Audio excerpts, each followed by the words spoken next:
জানো তো, তোমার হাতে থাকা ফোনটাই হয়তো হতে পারে তোমার সব থেকে বড় ডিস্ট্রাকশন, আবার তোমার সব থেকে বড় অপরচুনিটিও। ভাবো তো, প্রতিদিন আমরা কত ঘন্টা রিলস দেখি, অন্যদের জীবন দেখি, অন্যদের সাকসেস দেখি। আমিও ঠিক এমনটাই করতাম।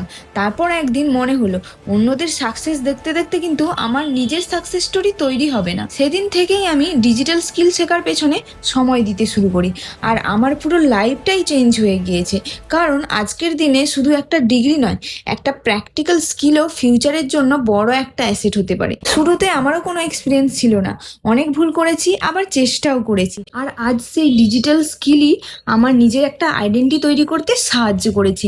তাই তোমার ফোনটাকে শুধুমাত্র স্ক্রল করার জন্য ব্যবহার না করে নিজেকে আপগ্রেড করার জন্য ব্যবহার করো। যদি জানতে চাও এই ডিজিটাল স্কিলগুলি কোথা থেকে এবং কিভাবে শিখবে, তাহলে শুধুমাত্র স্টার্ট লিখে কমেন্ট করো। আর যদি আমার পার্সোনালি গাইডেন্সে শিখতে চাও, তাহলে আমাকে অবশ্যই ফলো করে রেখো।